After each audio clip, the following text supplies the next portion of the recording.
Assalamualaikum warahmatullahi wabarakatuh. Asyhadu an la ilaha illallah, asyhadu anna Muhammadar Rasulullah. Allahumma shalli ala sayyidina Muhammad wa ala ali sayyidina Muhammad. Alhamdulillah, bersyukur kepada Allah Subhanahu wa taala yang telah memberikan kita rahmat, taufik serta hidayahnya sehingga kita semua masih diizinkan oleh Allah Subhanahu wa taala untuk sama-sama belajar. Salawat serta salam tidak lupa tercurah kepada junjungan kita Nabi besar Muhammad sallallahu alaihi wasallam beserta keluarga dan para sahabat. Baik, teman-teman, hari ini saya kedatangan tamu dari Bekasi yang insya Allah permasalahannya sama ya, mengenai hutang piutang.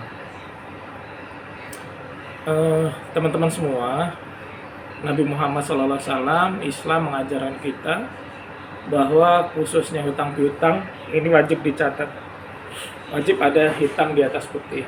Jadi untuk kita ke depannya untuk pembelajaran bahwa semua hutang harus ada hitam di atas putih ya, terutama ketika berhutang dan pelunasan ya, karena bisa jadi banyak kasus sudah lunas tapi yang satu merasa belum lunas, dan ini akhirnya nggak selesai ya kan. Punya hutang 100 juta, ya udah bayar 50 juta aja saya anggap lunas, ternyata setelah dikasih 50 juta suatu saat dia butuh uang lagi, dia tagih lagi. Itu bisa terjadi. Maka dalam Islam kita diwajibkan untuk mencatat, harus ada hitam di atas putih perihal hutang piutang sekecil apapun ya, apalagi besar. Tapi lain cerita ketika kita menghutangi seseorang tapi kita tidak berharap untuk dikembalikan ya, biar aja lah, dibalikin syukur, nggak dibalikin nggak apa-apa gitu misal ya, sudah nggak apa-apa, nggak ada catatan, emang kita nggak berharap, lain cerita ya. Tapi kalau memang kita berharap itu dikembalikan ya harus ada hitam di atas putihnya. Nah, teman-teman semua, yang perlu diwaspadai adalah ketika kita punya hutang, biasanya kita akan stres ya. Ketika kita stres, maka kita bisa melakukan apapun caranya, yang penting lunas kan gitu kan. Kita lari kemana, ke sana ke sini, ada orang, ada guru datengin, ada ini datengin gitu. Nah, ketika pikiran kita sedang stres ya, tidak bisa berpikir jernih, nah disitulah biasanya kita mudah terkena modus penipuan. Di situ kita mudah terkena modus penipuan. Contohnya ya, ketika kita dikejar hutang, hari ini harus bayar 10 juta, tiba-tiba ada PA masuk, wah alhamdulillah dapat undian nih 100 juta, syaratnya harus bayar pajak 1 juta, tolong 1 juta transfer, nanti bapak dapat 100 juta misal. Maka karena kita tidak bisa berpikir jernih, langsung transfer gitu, langsung bayar. Nah, ini adalah hal-hal yang sering terjadi kepada orang yang utangnya banyak, dikejar utang, stres ya. Jadi pikirannya tidak normal ya, tidak tenang ya. Ketika pikiran tidak tenang, ini kita akan sangat mudah ditipu, dihipnotis ya, dan lain sebagainya. Maka untuk teman-teman semua, hati-hati ya. Jadi ciri-cirinya ya Bapak Ibu semua, ketika ada yang menawarkan investasi misalnya hanya 3 jam, investasi 1 juta bisa jadi 10 juta misalnya. Hanya dalam waktu 1 hari investasi 5 juta bisa jadi 100 juta misalnya. Nah, ketika ada hal-hal yang tidak masuk akal ya, tidak masuk akal, maka ya bisnis atau apapun ya yang tidak masuk akal itu nggak langsung kita blok ya. Maksudnya udah langsung tidak usah kita ikuti hal-hal yang seperti itu. Begitu juga kalau teman-teman ketemu ada guru, ustadz, kiai, ya, oknum ya, yang mengaku ustadz, mengaku kiai, tapi mengajarkan hal-hal yang tidak ada dalam agama. Apa yang diajar? Misalnya kalau mau lunas tidurnya harus telanjang ya, harus telanjang bulat gitu. Nah itu kan aneh ya, nggak masuk akal ya, nggak mungkin Islam mengajarkan seperti itu, bukan ajaran Islam.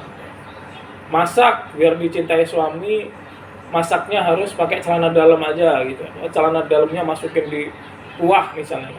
Nah, itu nggak masuk akal ya, ajaran-ajaran aneh nggak masuk akal ya. Meskipun dia penampilannya ustadz, kiai, ya kalau ajarannya aneh, sesat, tinggalkan. Lain cerita kalau yang diajarkan sesuai Al-Quran dan Sunnah. Misalnya apa yang diajarkan untuk lunas utang, harus sholat gitu. Dilihat aja, oke. Dan dilihat ada murid-muridnya, testimoni dari murid-muridnya seperti apa, berapa yang sudah berhasil, banyak enggak yang berhasil, terus seperti apa. Alhamdulillah dengan izin Allah Subhanahu wa Ta'ala, saya sudah ngajar dari 2020 ya, jadi 4 tahun. Yang 4 tahun itu bisa dibilang baru, bisa juga dibilang lama, tergantung ya. Tapi alhamdulillah saya belajarnya sudah dari 2005. Ya 2005 saya sudah berguru dengan banyak guru dan melakukan metode ini, tapi belum saya ajarkan ya. Saya sudah belajar, sudah mempraktekkan, tapi belum saya ajarkan. Saya baru ajarkan tahun 2020. Jadi 2005 sudah 15 tahun ya. 15 tahun saya belajar, setelah 15 tahun baru saya ajarkan. Baru saya berani ngajar gitu kan. Kalau udah 15 tahun saya praktek dan alhamdulillah sudah banyak juga yang berhasil gitu. Ketika saya ajarkan 2020 berarti lebih banyak lagi karena memang udah resmi saya ajarkan. Nah, jadi begini Bapak Ibu. Masalah itu ada dua. Menurut manusia ada dua. Masalah yang memang masih bisa kita selesaikan sama masalah yang sudah tidak bisa kita selesaikan. Nah, yang masih bisa diselesaikan, contoh saya gaji 10 juta. Kebutuhan hidup saya 5 juta. Berarti saya masih punya 5 juta kan? Sisa uang 5 juta. Saya punya angsuran 3 juta. Nah, ketika kita punya angsuran 3 juta ini, maka secara akal manusia ini masih bisa kita selesaikan. Benar kan? Iya. Jadi tenang kita, masih gaji 10 juta, buat makan dan lain-lain 5 juta, angsuran 3 juta. Nah, ini rata-rata yang begini tidak perlu belajar ya, tidak perlu berguru sama saya harus mari, nggak perlu. Karena dia udah bisa gitu nyelesain permasalahan. Lain cerita ketika saya mau langsung lunas. Ya ini 3 juta tapi saya nggak mau lama-lama nih 20 tahun gitu ya. Angsuran 20 tahun saya pengen langsung segera lunas. Nah ini maka ada metode. Nah yang kedua adalah yang persoalan yang memang kita sudah tidak sanggup angkat tangan ya. Kita sudah angkat tangan, menyerah. Udah nyerah gitu. Contoh gaji 3 juta. Tapi 1 bulan dia harus bayar angsuran 10 juta. Loh kok bisa? Gaji 3 juta angsuran 10 juta. Bisa karena dia misalnya pinjol ya.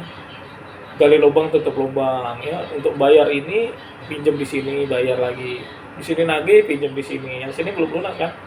Ya, jadi banyak, jadi 10 titik gitu. Jadi angsurannya 10 juta tiap bulan. Bisa seperti itu, banyak ya. Itu kan sudah nggak mungkin dia dengan gaji 3 juta harus bayar 10 juta. Berarti dia sudah menyerah, sudah angkat tangan. Atau seperti misalnya penghasilan 5 juta tapi total hutang 500 juta gitu. Dan mereka minta diselesaikan dalam waktu setahun misalnya. Nah, yang seperti ini kita harus menggunakan cara yang tidak masuk akal. Ya. Tidak masuk akal tapi sesuai dengan sunnah Al-Quran dan sunnah. Sesuai dengan ajaran Allah dan ajaran Nabi Muhammad. Ya. Sesuai Al-Quran kan dari Allah. Hadis dari Muhammad. Jadi sesuai Allah dan Nabi Muhammad. Kira-kira ajarannya ini ada nggak? Gitu. Oh ada. Berarti ya sudah kita ikuti. Tapi kalau nggak ada, udah bilang. Ya, jadi kalau ketemu orang, guru siapapun yang ngajarin sesuatu yang nggak ada di Al-Quran, di hadis, ditinggalkan. Ya, jangan dikejar-kejar ya, dukun gitu, uang goib ya.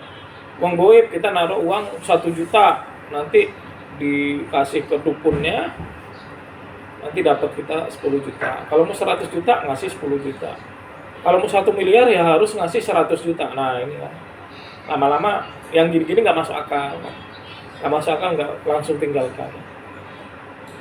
Jadi meskipun kita utang, tapi pikiran kita harus rasional. Pikiran kita harus tetap tenang. Nah Kalau dari Coach Mario seperti apa? Kalau dari saya, ketika kita punya persoalan yang nggak masuk akal, ya, yang nggak masuk akal, maka kita menyelesaikan dengan hal yang nggak masuk akal juga. Contoh, ya, tadi ibu bilang ada yang ngajarin sedekah ekstrim. Nah, itu benar. Itu salah satu hal yang benar, ada di Al-Quran, ada di hadis, ya. Sedekah itu manfaatnya banyak, ya, salah satunya untuk menyelesaikan permasalahan-masalah kita, ya, salah satunya hutang. Nah, itu bisa, ya.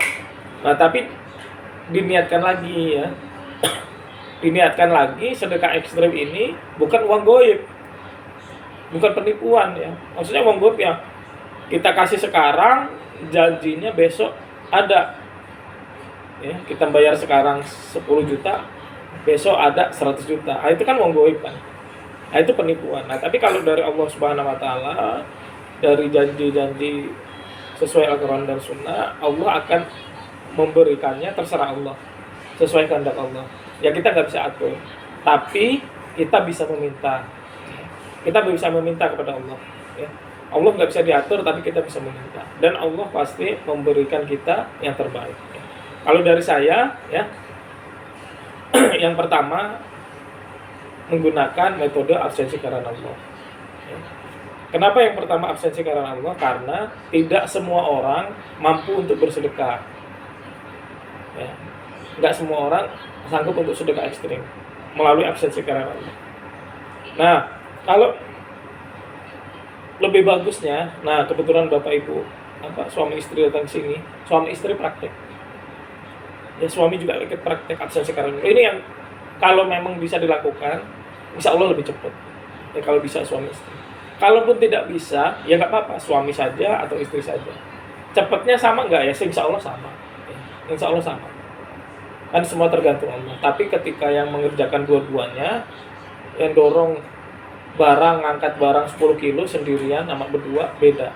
Sama-sama keangkat, tapi kalau berdua pasti lebih ringan. Nah, maka ketika dikerjakan rame-rame, syukur-syukur ada anak di rumah, kerjakan. Nah, insya Allah lebih ringan lagi, kan? Bebannya itu bisa diangkat ke rumah. Nah, itu yang pertama, absensi. Nah, dengan absensi karena Allah, Bapak Ibu, insya Allah akan dimudahkan rezeki. Nah, ketika dimudahkan rezekinya ini, inilah kesempatan kita untuk mempercepat supaya lunas. Kan udah dimudahkan nih sama Allah rezekinya. Itulah saat kita untuk sedekah. Oke, sekarang kita nggak bisa sedekah, kita cuma bisa absensi karena Allah. Ya udah, praktek. Tapi ketika mudah, itu jangan kita lupa. Jangan dimakan sendiri, jangan untuk hanya kebutuhan sendiri. Jangan. Ya, kalau kita hanya memikirkan diri sendiri, lama ininya, selesainya permasalahan. Maka ketika ada rezeki, kita harus berbagi. Nah, berbagi itu bisa macam-macam, ya. Kalau suami bisa berbaginya ke istri, ke anak. Ya kan? Kalau istri bisa berbaginya ke anak. Ya, ke suami juga boleh. Ya, hitungan sedekah. Kalau masih ada orang tua, ke orang tua jauh lebih bagus. Ya. Orang tua itu pahalanya besar. Orang tua. Ya. Kalau masih ada mertua, ke mertua. Jadi uang yang ada itu kita untuk membahagiakan orang-orang di sekitar kita. Dan kita ngomong juga nggak apa-apa, ngasih ke anak, doain ya supaya utang ibu cepat lunas. Suami ngasih ke istri, misalnya, doain ya supaya utang bapak cepat lunas. Gitu. Jadi ngasih dan minta doa. Dan kita juga berdoa sama Allah. Ketika ngasih, ya Allah, saya punya utang 400 juta, muasilah sedekah saya ini bisa melunasi utang saya, kan gitu. Nah, itu bisa juga, ya, Bapak Ibu belajar, cari guru-guru yang mengajarkan bagaimana caranya lunas utang. Nah, ketika mencari guru itu biasanya ada infaknya, ada sedekah. Ya, misal ke saya ini ada infaknya, ada sedekahnya. Yang belajar ke saya. Setiap kelas itu beda-beda. Maka yang misalnya bayar 100.000, 200.000, 300.000, sejuta, itu beda kelasnya sama yang bayar 2 juta. Dipisah. Ya. Yang 2 juta beda kelasnya sama yang bayar 5 juta. Bedanya apa? Kayak sekolah, Bu. Ya, kayak sekolah. SD sama SMP beda ya. SMP sama SMA beda, itu satu. Yang kedua, SD di SD negeri sama swasta sama-sama SD, tapi bedanya apa? Fasilitasnya, ya kan? Ada tambahan-tambahannya yang membuat beda. Karena kalau sama, sekolah swasta nggak akan laku, gitu kan? Kalau sama ya mendingan negeri gitu. Nah sama ya. Jadi ketika teman-teman ada yang bayar 2 juta, 5 juta, itu pasti ada materi yang tidak diajarkan di yang bayar ini, bayar 1 juta gitu. Atau bayar 500 atau 100 gitu. Beda. Kenapa dibedakan? Ya ini untuk menghargai yang menginfakkan, mensedekahkan untuk belajar itu. Ya jadi sebenarnya bayar cuman ketika kita hanya niat bayar saja, kayak kita sekolah niat bayar saja, ya kita pahalanya dikit. Tapi kalau kita niatkan ketika kita bayar sekolah, ini saya niatkan sedekah sekolah biar bisa dipakai untuk fasilitas, untuk bayar guru dan lain sebagainya. Begitu juga dengan saya, diniatkan saja sedekah kepada guru. Kenapa? Karena pahalanya sampai 900.000 kali lipat. Jadi bukan murni kayak kita ngasih pengemis ya. Kalau kita ngasih pengemis kan kita nggak dapat apa-apa. Dapat apa-apa nggak, Bu? Ada pengemis nih, Pak, kita ada pengemis di jalan, kita kasih, kan kita nggak dapat apa-apa. Nggak dapat sesuatu dari pengemis, tapi dapat pahala yang besar dari Allah, tetap dapat. Nah, tapi kalau kita ke guru, kita bayar, kita niatkan sedekah, ya kita dapat pahala yang besar, dapat ilmu sesuai dengan kebutuhan kita. Kita mau apa? Mau lunas utang, yang udah lunas, terus mau apa lagi? Mau udah punya rumah, terus mau apa lagi? Mau punya mobil gitu, punya apapun bisa gitu. Nah ini ketika kita guru. Nah nanti ibu pengen bisnis lagi, berarti ibu harus cari orang yang ahli bisnis gitu. Ahli bisnis tapi yang soleh juga kalau bisa. Jangan yang ahli bisnis tapi pakai riba kayak gitu. Ada yang ahli bisnis kaya raya tapi dia musuhnya Allah dan Rasul. Kenapa? Karena dia riba. Jadi dalam memilih guru juga harus hati-hati. Gitu ya. Jadi yang pertama nanti absensi karena Allah. Dengan absensi karena Allah, kalau udah dimudahkan sedekah. Nah, kalau sudah sedekah apa? Ya sudah tawakal. Kita sudah melakukan hak tawakal. Maksudnya apa? Kita sudah melakukan semua yang diperintahkan Allah. Berarti kita tinggal nunggu hasilnya. Tawakal. Nah, kalau tawakal ini tawakal yang benar apa? Apapun hasilnya kita harus terima, kita harus senang, kita harus bahagia. Itu namanya tawakal. Nah, banyak juga yang gagal begini, Bu. Dikira kayak pesugihan. Pesugihan kita sedekah nih. Karena yatim misalnya. 1 juta. Karena saya mau bayar utang besok 10 juta. Harapannya besok dapat 10 juta. Tiba-tiba besok nggak ada 10 juta. Dia kecewa. Enggak seperti itu. Salah. Karena Allah menyelesaikan tidak harus pakai uang. Misalnya saya punya utang 10 juta nih. Allah tidak harus ngasih kita uang untuk bayar 10 juta. Bisa jadi orangnya itu datang, Pak, sudah saya ikhlasin. Bisa jadi. Banyak murid saya kejadian seperti itu. Jadi nggak harus uang, yang penting kita husnuzon. Nggak harus uang. Ya, alhamdulillah dengan izin Allah. Ya, mungkin ibu sudah lihat juga testimoni berapa orang yang silaturahmi ke rumah saya. Ya. Di sini dengan bawa mobil, ada yang bawa Fortuner baru gitu kan. Alhamdulillah. Wasilah apa? Wasilah praktek absensi karena Allah, sedekah dan ajaran lainnya ya. Saya kalau di kelas yang super premium itu Bu, ada yang ATM ajaib, dompet ajaib. Iya, saya. Nah, itu. Iya, ATM ajaib dan dompet ajaib ini hanya bisa saya berikan di kelas super premium. Kenapa? Ya, karena ini langkah sama kayak misalnya saya mau mengajarkan kita mau belajar ilmu SMP nih, tapi kita masih SD. Kalau dipaksa kita ajarkan ya pelajaran SMP untuk anak SD, apa yang terjadi? Pusing dia, apa ini pelajaran apa ini? Ya khawatirnya yang lebih berbahayanya lagi nanti dia menganggap ini misalnya syirik, musyrik, nggak masuk akal dan sebagainya. Nah, itu nggak bisa, makanya hanya bisa saya ajarkan di kelas super premium.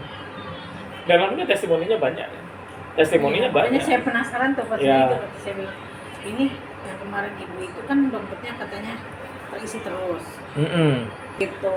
Iya, jadi memang ATM ajaib dan dompet ajaib ini itu pengalaman pribadi. ATM ajaib pengalaman pribadi saya yang saya rangkum menjadi sebuah ilmu dan saya ajarkan ke murid-murid saya. Alhamdulillah dengan izin Allah Subhanahu wa taala banyak yang berhasil. Banyak yang berhasil. Nah, yang dompet ajaib ini adalah pengalaman guru saya. Saya rangkum, saya jadikan suatu ilmu, saya bagikan ke murid-murid saya. Alhamdulillah banyak yang berhasil. Dan alhamdulillah saya juga pernah itu mengalami yang dompet ajaib. Jadi ini bukan apa ya? Bukan pesugihan ya. Bukan pesugihan yang apa namanya? Yang syirik. Kalaupun dinamakan pesugihan ya, sholat duha itu pesugihan, tapi pesugihan Islam. Ya kan bisa membuat orang kaya, artinya pesugih itu kaya. Nah ini bisa membuat kaya. Alhamdulillah dengan izin Allah Bapak Ibu. Saya dulu nggak punya apa-apa, ya nggak punya apa-apa, tinggal di kontrakan, ya. Saya harus melakukan apa gitu?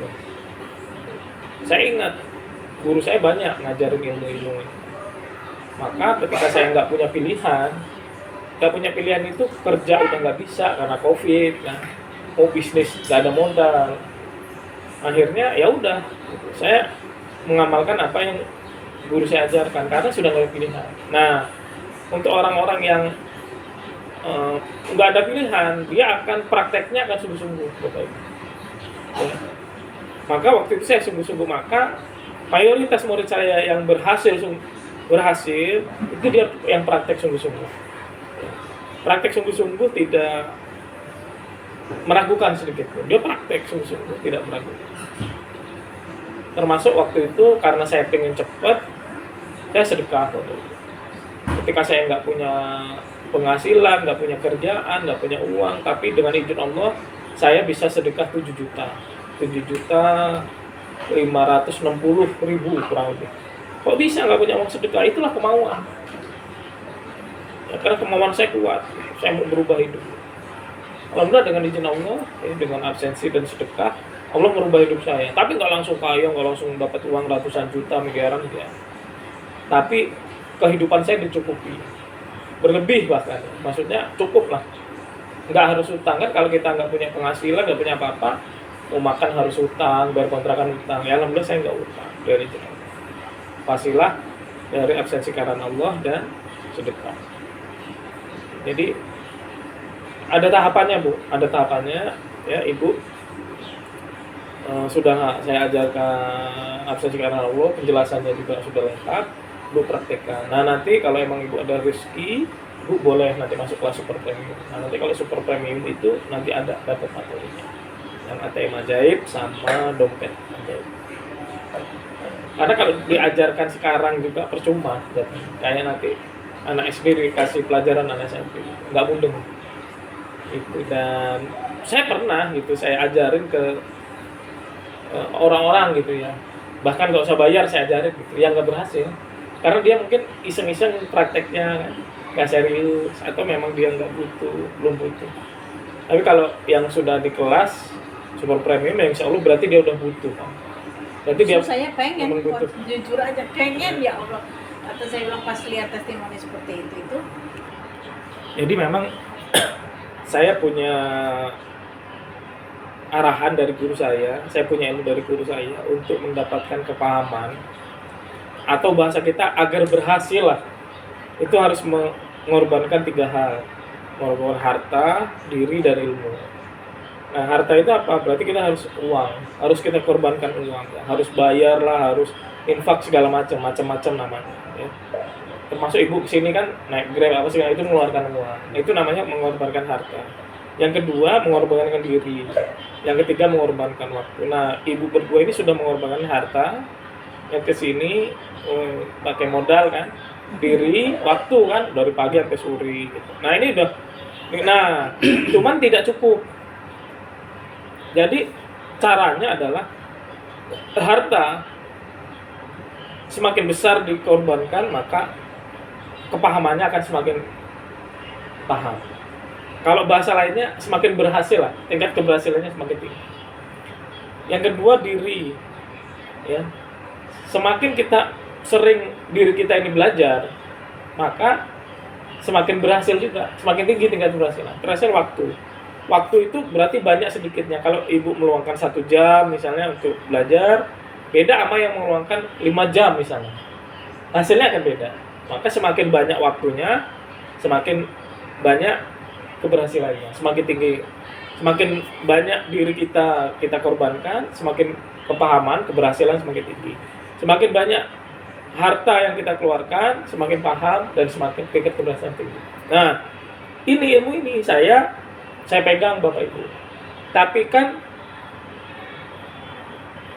iya enggak gitu kan, sebagai murid kadang pengen membuktikan benar nggak yang dibilang guru saya. Jadi saya membuat penelitian Bapak Ibu. Ada 10 orang bayar 2 juta. 2 juta itu bisa masuk super premium. Ada 10 orang, ya sebagian orang bayar 2 juta. Sebagian lagi bayar 1 juta. 1 juta itu premium aja. Terus ada sebagian 500, ada sebagian 200, ada sebagian 0. Tidak bayar, nggak apa-apa. Jadi semua itu saya masukkan di grup yang sama Bapak Ibu. Grup yang sama. Saya ajarin semua materi yang sama. Dompet aja saya ajarin sama. Kenapa? Saya mau membuktikan omongan guru saya. Apakah benar kalau yang bayar lunas ini tingkat keberhasilannya tinggi? Apakah benar kalau yang nggak mampu ini keberhasilannya rendah? Pengen tahu Bapak Ibu apa yang terjadi? Alhamdulillah dengan izin Allah, yang bayar super premium 2 juta itu mayoritas yang testimoni. Kalau Ibu lihat testimoni itu mayoritas mereka yang super premium, bahkan VVIP. Mereka udah ikut semua kelas saya, bayar full. Mayoritas. Nah, terus yang 1 juta gimana? Yang 1 juta itu apa? Misalnya hajatnya pengen lunas hutang 100 juta gitu. Yang lunas baru sebagian, baru 50 juta, 20 juta gitu. Jadi bukannya nggak berhasil, tapi tidak 100% berhasilnya. Nah, yang paling parah Bapak Ibu, yang saya gratisin. Ilmu yang bagus itu saya gratisin. Pengen tahu Bu hasilnya? Kira-kira gimana Bu? Berhasil atau enggak? Nol ya? Nah Pak, kalau 0 itu masih alhamdulillah Pak. Bagi saya kalau nggak berhasil itu alhamdulillah. Mereka lebih parah Pak, minus. Minus ini gimana? Minus ini dia keluar dari grup dan memaki saya. Coach Mario, ajarannya sesat. Gitu. Paham nggak, Bu? Jadi dia pemahamannya nggak paham dia. Dia mengatakan sesat. Artinya gini. Intinya Allah tidak ridho, dia paham. Benar nggak? Karena kan yang memahamkan Allah itu. Intinya nggak ridho. Ada juga yang nggak berhasil, karena nggak berhasil itu jadi dia bohong ini gitu. Benar nggak Pak? Ya mungkin karena maaf ya, ya jujur. Contoh ya, kayak suami saya juga sudah mempraktekkan suami Ya, jadi gitu. Jadi intinya ketika kita menilai sesuatu jadi negatif itu intinya kurang lebihnya Bu, Allah tidak memahamkan ilmu kepada kita. Bahasa kasarnya lagi, Allah nggak ridho sama kita. Ekstrimnya, bahasa ekstrim. Jadi, benar kata guru saya. Ya di satu sisi Bu, ya murid saya itu ada yang cinta mati gitu. Cinta sama ilmu saya, saking cintanya. Kenapa? Karena paham dia. Oh iya, paham. Ada ketagihan gitu kan. Ya, dia belajar masuk kelas ini dapat mobil. Saya buka kelas lagi yang lebih tinggi, dia ikut lagi dapat rumah. Ikut lagi dapat 1 miliar uang. Ikut lagi dapat. Jadi saking ketagihan ya. Makin paham dapat makin paham. Nah, ada yang sebaliknya gitu. Ya, yang rata-rata yang tadi saya bilang, mana bohong saya nggak dapat. Akhirnya dia mundur. Ya. Maka saya mau sampaikan, yang membuat berhasil atau tidak itu adalah Allah Subhanahu wa taala. Bukan saya, bukan Bapak Ibu sekalian, bukan. Ya saya hanya mengajarkan sesuai pengalaman saya, sesuai dengan ilmu dari guru saya. Nah, Bapak Ibu sebagai murid itu wajib mengerjakan semaksimal mungkin sesuai kemampuan. Maksimal harus, ya. Tadi Ibu bilang, Bapak pernah ketemu guru yang nyuruh tahajud ini tapi harus kerja. Kalau sama saya enggak, Bu. Kalau sama saya tanya kerjanya apa dulu. Kalau dengan tahajud ini membuat kerja kita ngantuk jadi nggak bagus, nggak usah tahajud. Ngapain tahajud? Kenapa? Karena kerja ini wajib. Tahajud nggak wajib, sunnah. Tapi kita kerja itu hukumnya wajib. Nah kalau kita kerjanya jadi jelek gara-gara tahajud, kita dosa. Yang benar gimana? Atur waktu. Kira-kira tahajud nggak harus jam 2, nggak harus subuh jam 5, kita bangun jam 4 atau setengah 5 boleh. Tahajud 2 rakaat saja cukup. Nggak bisa lagi sebelum tidur. Nah itulah beda saya dengan mungkin guru-guru yang lain gitu. Kalau saya melihat kondisi murid, maka saya bilang saya itu bukan ustadz, bukan kiai, bukan siapa-siapa, tapi coach. Coach itu pelatih gitu. Jadi saya melatih Bapak Ibu sesuai dengan kondisi. Mas, beda pelatihan antara si A, si B, si C, si D beda. Sesuai dengan kondisinya masing-masing. Gitu, jadi nggak saya samain. Nah benar, saya maaf nih, potong. Saya bertanya. Saya lanjut Bu ya. Iya. Jadi misal nih, Ibu sedekah ke guru, praktek, berhasil nih dapat 100 juta misalnya. Ibu berhenti nggak belajar lagi, nggak sedekah ke guru misal. Ternyata ibu nggak dapat rezeki yang gede lagi, misal Bu ya. Padahal ibu tetap sedekah misalnya ke yang lain lah, ke A, B, C gitu ya. Sedekah Jumat kemana, sedekah berkah gitu misal. Tapi kok suksesnya beda, maka ibu harus pakai cara pertama lagi. Jadi sedekah ke gurunya jangan putus. Atau sebaliknya, ibu sedekah ke orang tua misalnya. Dengan sedekah ke orang tua itu kok langsung kerasa rezekinya gede, dapat uang sekali. Maka itu ibu tahu sedekah itu kunci, jangan sampai putus. Nambah boleh sedekah ke si A, si B, si C boleh, tapi yang membuat kita ekonominya naik, anggap yang membuat kita kaya raya, itu jangan pernah diputus. Kenapa? Karena saya pernah mengalami, misalnya saya sedekah ke A, B, C, D, E, ke guru, ke tetangga, ke ini gitu. Nah, karena suatu saat memang saya merasa uang saya kurang, maka ini saya kurangi, sedekah ini saya kurangi 0 sampai saya hilangkan nih. Saya tetap sedekah ke A, C, D, E ya. Gara-gara ini saya kurangi, rezeki saya makin turun. Ketika makin turun, saya kurangin lagi nih ya, tinggal A, D, E. Makin turun rezeki saya kurangin lagi nih. Makin turun saya kurangin, nah tinggal 1. Lama-lama habis. Nah itu salah. Jadi kalau bisa sedekah itu nambah, jangan ngurang. Misalnya kita sudah terbiasa sedekah ke orang tua, ya sedekah ke orang tua. Kita mau sedekah ke guru. Ya. Kalau bisa sedekah ke orang tua tetap plus guru. Kalau bisa. Ya. Kalaupun nggak bisa, berarti kita bagi 2 misalnya. Uang yang ada kita bagi 2, sedekah ke orang tua, ke guru. Misal.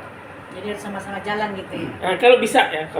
Nah, lain cerita ke ibu tadi. Kalau ibu kan tadi bukan mau stop selamanya kan, tapi bukan. Sementara buat mencicil untuk mencari ilmu gitu kan. Itu nggak apa-apa. Ya, terus sementara. Nah, ketika nanti Allah kasih rezeki lebih, itu kalau bisa sedekah itu jangan pernah kurang. Jangan pernah kurang, teman-teman semua. Ya, jangan pernah kurang karena ya saya dan juga guru-guru saya pernah ngalamin. Ketika dia kaya raya, dia anak yatim banyak di rumahnya dipelihara gitu ya. Pak, saya minta tolong, saya nggak ada uang, kasih. Minta tolong kasih gitu kan.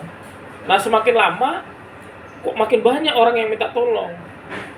Akhirnya dia sebagai manusia kan jengkel, ini orang ini kok kayak memanfaatkan saya gitu. Lama-lama minta tolong nggak dibantu. Kurang kan, minta tolong nggak dibantu karena ini kok enak bener dia minta tolong terus. Kurang. Nah, ketika makin kurang, waduh, uang saya tambah kurang nih. Anak yatim saya kebanyakan, kurangin anak yatim. Makin kurang rezekinya. Ternyata ketika dia sadar salah. Ketika dulu dia ada rezeki, dia sedekah ke A naik rezekinya, nambah dia sedekah ke B naik, sedekah ke C naik. Jadi ketika dia sedekah banyak, uang dia itu bukan berkurang, malah bertambah. Ketika dia bertambah, dia merasa, ini sedekah saya udah banyak nih. Misalnya udah nyampe 20 juta nih saya hitung total rutin tiap bulan. Sayang amat 20 juta, saya kurangin ah. Ketika kurang, malah makin kurang. Ya itu pengalaman guru saya, bahkan pengalaman saya pribadi. Ya, saya baru sadar, oh iya, saya kurangin gitu. Karena manusiawi kan, lagi nggak ada duit gimana gitu. Saya kurangin gitu. Tapi ternyata ketika ngurangin, itulah awal dari kita kembali lagi ke dulu gitu. Padahal awalnya udah kaya gitu. Bahkan